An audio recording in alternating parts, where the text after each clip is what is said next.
push on Sunday. And Justin Herbert and Amari Hampton, two huge injury question marks from Monday night in the Chargers game against the Eagles. Justin Herbert did not practice today. Jim Harbaugh said he's optimistic that Herbert will be able to play despite the fact that he had surgery on his left hand Monday. And Amari Hampton seems to be trending in the right direction, according to Jim Harbaugh. They're happy with where he's at, and it looks like Amari Hampton could be back on Monday night for the first time in quite some time, Laura. It'd be big if they could get him back, and certainly we are keeping an eye on Justin Herbert in the lead up to this game. New on NFL Live, here's Jim Harbaugh today on facing the Eagles defense. They're the division leaders. They're the reigning world champions.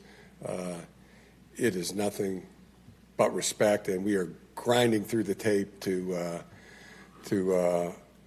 find things to offensively that will work, get first downs, be able to move the ball, be able to put points on the board. Very, very challenging against this defense.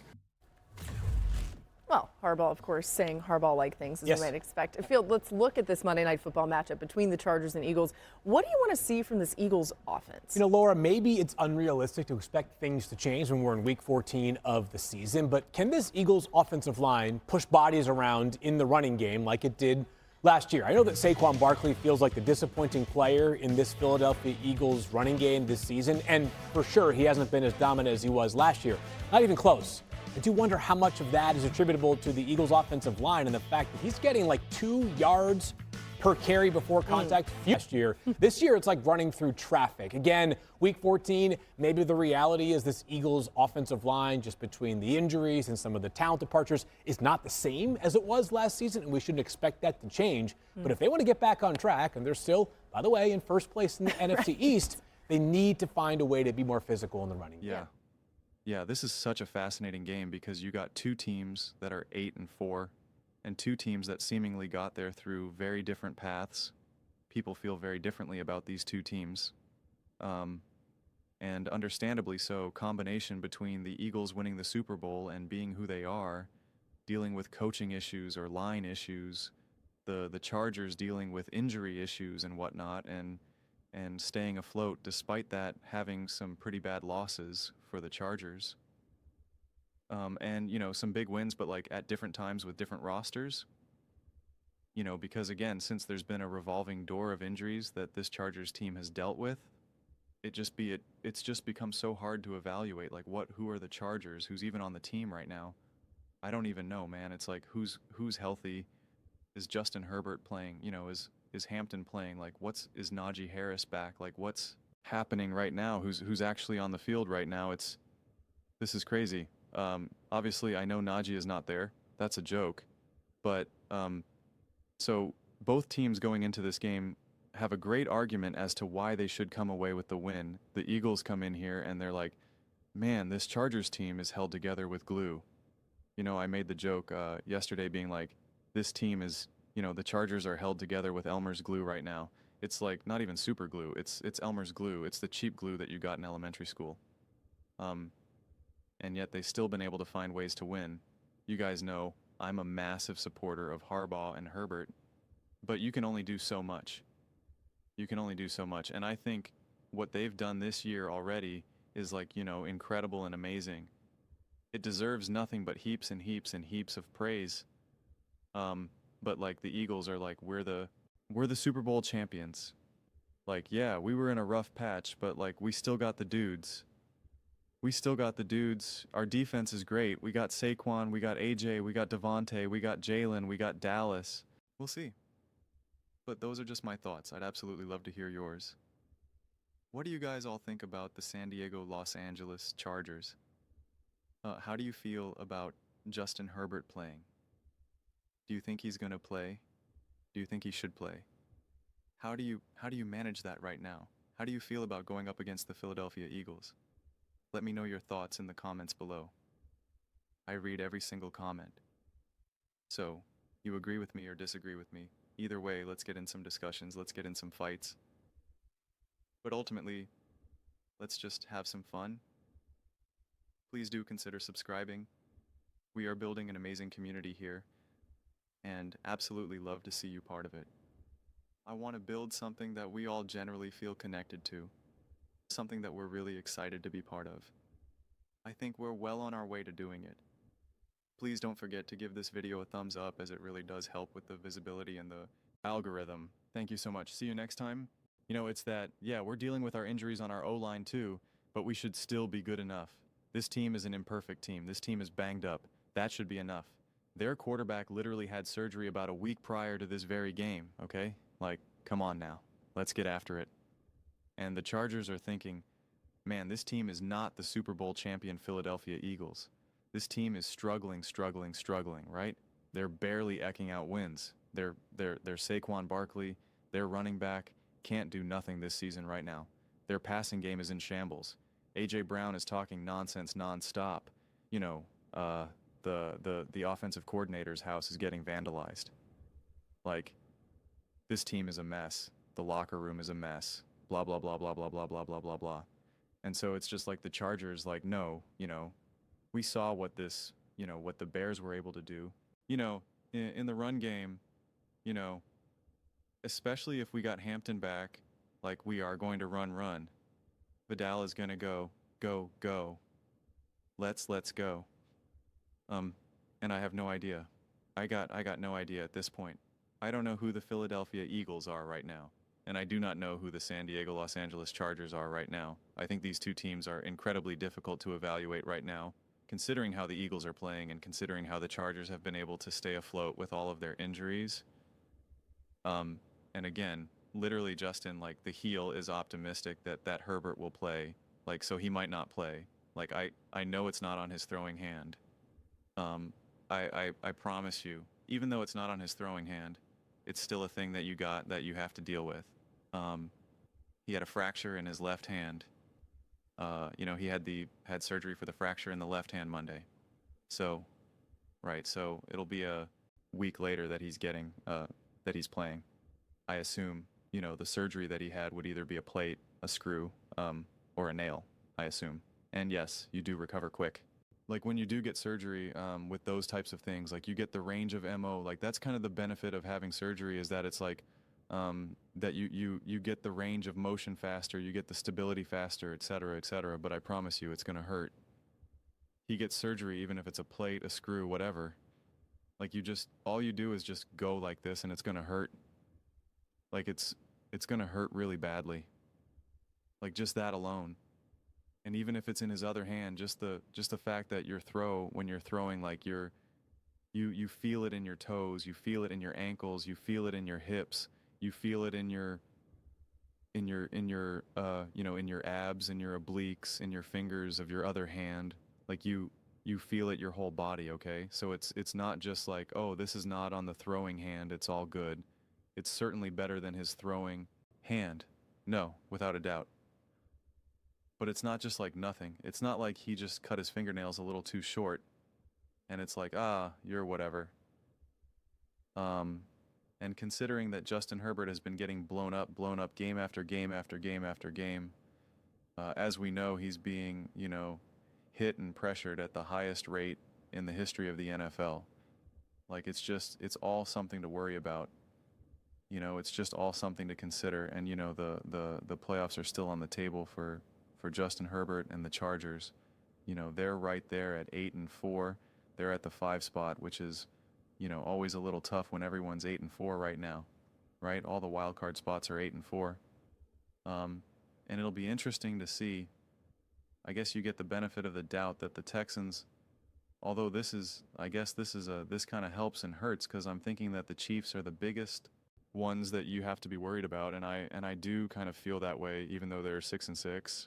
But if the Chiefs beat the Texans, now they're 7, and now you still play the Chiefs again, and now that game obviously becomes insanely important. But if the Texans beat the Chiefs, now they jump up to 8, and I don't know what the tiebreaker would be in that situation for the Chiefs and for the Texans, and as well as in the Jag, you know, like, and the Colts, like, how that, you know, what exactly their tiebreaker situation would be, and how that the tiebreakers are kind of all over the place right now. So it's just, you know, losing would obviously not be great for the Chargers, but at the same time, if you need to sit Justin Herbert or really significantly minimize Justin Herbert for that game against the Eagles and even potentially, take the L. Like, there are some tough games ahead. You got the Eagles, you got the Chiefs, you got the Cowboys, you got the Texans, you got the Broncos. The Broncos game could very well mean everything to the Broncos. That could be the difference between them getting the number 1 seed and first round bye, or it's not and it's solidified, and so that game doesn't matter to them at all. So then no one's playing in that game. That's a real possibility. It feels like that's what it's going to be. It's either going to be they win and now they got the 1 seed, or they low, or the game doesn't matter. It's hard to imagine that they're going to be fighting between the 2 seed and the 3 seed or something like that. I mean, it's possible, but things would have to kind of take a turn for the Broncos. So there's a real chance that game means nothing for the Broncos. The Texans, their fight, that game's going to matter. The Cowboys, that game is absolutely going to matter. Unless they go on a random 2-aim losing streak and then they're already out. But I still think that they're going to still, want to hunt and play as best. I still think you're going to get a big game from them, regardless of their playoff seeding. But most likely, they're trying to play to potentially win the division. And some of this will depend on, did you just beat the Eagles or not? So, and then of course the Chiefs, if the Chiefs lose to the Texans, then it kind of gets pretty grim. And now, they're will be seemingly be playing for pride. So it's complicated right now, man. It is complicated.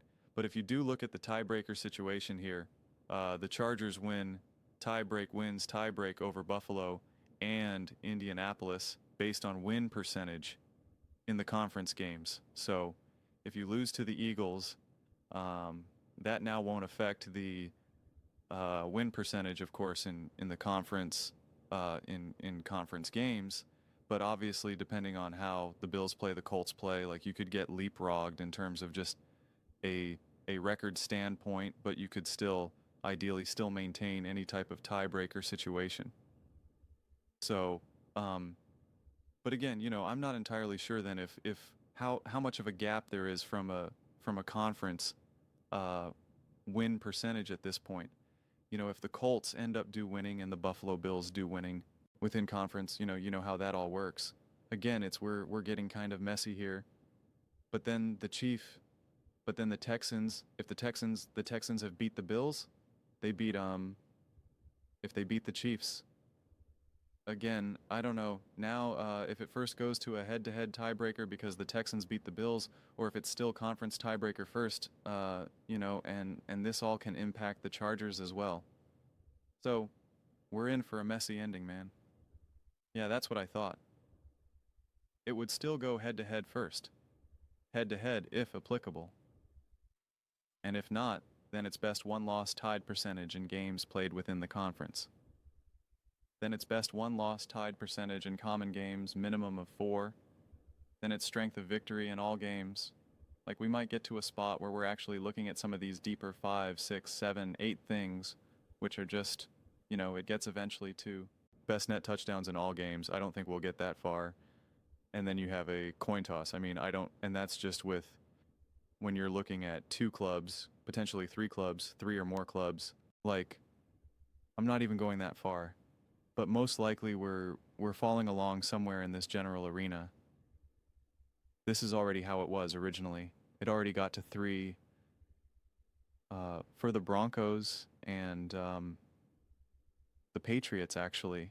That's, it already got to the best one loss tied percentage in common games, which is pretty interesting. So I don't think the division will come into play. I think the Broncos are probably in a good spot there. But I guess, who knows? You have another game against the Broncos. If you beat the Chargers. If you beat the Eagles, that puts you up to 9. If the Broncos fall, you have to imagine the Broncos are going to beat the Raiders. You have to imagine that they should be able to keep this 2-aim lead. If not, even extended if obviously the Chargers end up losing, then you're really just kind of solidified in the wild card spot. And then it is going to be this song, a dance between, trying to keep the tiebreakers afloat right now. But I I still look at that schedule and I just think to myself, you have a chance of, because the Eagles are such a mess right now. You can definitely beat the Eagles. You truly need Justin Herbert to be Justin Herbert against the Kansas City Chiefs. You truly need Justin Herbert to be Justin Herbert against the Cowboys. You need Justin Herbert, you against this elite defense in the Houston Texans, who are going to be fighting for their playoff hopes. Like, this defense is going to be on fire, and that O-line is obviously a mess for the Chargers. And so it's like, you're going to need Justin Herbert to be healthy, free to run, ready to go. And then, of course, the Broncos is that big question mark game in terms of who are you even playing? You know, are you playing a bunch of second and third stringers, or what's the story there? But the Eagles, I'd argue, out of all these games, you potentially don't need Justin Herbert to be Justin Herbert, as we saw them lose to the Chicago Bears, where Caleb Williams didn't even play that great. He played okay, right? So, now obviously the Chargers don't have as devastating as a run game as the Bears have currently, but I mean, yeah, there's just such a question mark about Justin Herbert's health right now. Just the roster. You know, again, it's one thing if this O-line had done a good job of protecting Herbert, but it's just like, you know, Justin Herbert's banged up, literally just had surgery, and you're throwing him back into a team and going against a team that has a good pass rush that can get to the quarter. Like, it's just, I don't know what you do. Like, I don't even know how you manage this, honestly. I really don't. We can all pretend and say, like, oh, well, they're going to put a cast on him or a brace on him and he'll be fine. And it's on his non-throwing hit, and it's just like, all that stuff sounds good and it sounds tough and it sounds like, oh, this is football, this is what we do. But like, it's, you know, it's also risky. It's also risky that you get him even more banged up. And now you don't really have the healthier version for 4 really crucial games taking care of the Texans. That is crucial, no matter who wins that game between the Chiefs and the Texans, that game now, like, they are at your heels. And so being able to beat them, being able to have the tiebreaker over them if they find themselves in the playoffs, if the Colts fall out, right? Like, all that stuff ends up really, really, really mattering. Really, that's why I was trying to point to the tiebreakers. And again, it's hard to know where this will all lie in terms of the tie-breaking scenario, but it's like, that game matters. The Eagles. You can make the argument matters the least out of all these games, even if on the table, on the surface level, it technically feels the easiest. And I'm not saying that the Eagles are an easy team to beat. They're just trying to figure stuff out. Right now, for all I know, the Eagles are coming and they're ready to be like, no, we are back on track, and we are going for broke right now. We are playing out of our minds. And I could see the defense doing that too, because the defense is embarrassed. They're upset, and the defense is well coached. The defense is well coached. The offense, not so much. The defense is. And so the defense has the ability to say, I don't care who's out there. Trey Lance, Justin Herbert, Phillip Rivers, we are coming for you, right? We are ready to just knock you out. We are getting after it. We are getting after it. Like, I would not be surprised if we see if I see anything less than an incredibly hyper-aggressive, physical, brutal, hard-hitting defense out of the Philadelphia Eagles against the Chargers on Monday, then I'm like, I got no faith in the Eagles. It's like, I'm done. I have no sense that they'll be able to do anything moving forward, because I believe they're well coached. I believe in the pieces that they have. And if they can't come out there and cause some physical pain, like he was focusing on Saquon Barkley and whatnot, and it's like the door is wide open for this Eagles offense to continue to struggle. I do not think the door should be open for the Eagles defense to struggle, quite frankly. And if it does well, then it's just like the Eagles have some major, major, major problems. So there's a lot at stake for this game. So it's going to be interesting to see how the Chargers manage it, how they handle it. If Justin Herbert is playing, do they minimize his impact? Do they get the ball out of his hands very quickly? Is he willing to kind of scramble and run around and hold on to the ball and extend plays? Like, becomes very unpredictable, very unpredictable. And they're in the playoffs. They have the playoff seed, but it's, Nick said, whether you believe this or not, thinks that it's coming down between the Chiefs and the Chargers for that final playoff spot. That wouldn't surprise me. I don't see the Bills falling off, and I can see but again, we'll have to see what happens against the Texans versus the Chiefs. That ends up being a big domino if the Chiefs knock out the Texans. if the Texans knock out the Chiefs, in a lot of ways that ends up being, I feel as though, better for the Chargers in a weird enough way. I feel better about the Chargers finding a way to beat the Texans than I do the Chargers beating the Chiefs because of the whole division rival type thing. The chances of you sweeping a team like, I don't know, like any of that other nonsense that you can add to the table of a game, even though that defense is legit for the Texans, that is legit, and you know the weakness of the Chargers is very much the strength of the defense for the Texans. So I don't know, it's messy, man. Why can't the Chargers just be healthy? If the Chargers could just be healthy and protect Justin Herbert, we wouldn't be having any of these conversations. It would be very simple. It'd be very straightforward. It would be nothing to talk about. It would be very, just, yeah, no charge. A great team, no charge. A great top team in the NFL, their playoff spot is pretty solidified. They're not going to, slip out of the playoffs. And, hey, the division is still on the table. Like, let's go. Let's get after it. But it's not right now. It's a great big mess. We might be on the 6th tie-breaking scenario. It's just, gosh, it could just be healthy. And I already hear Nick making excuses for the chart for the Chiefs. Well, they're down 3 linemen, so I don't know what that's going to look like. And it's like, you made fun of the Chargers all season long and made fun of Justin Herbert all season long. I'm getting myself all worked up right now at the very end of the clip. So I'm going to let this go right now.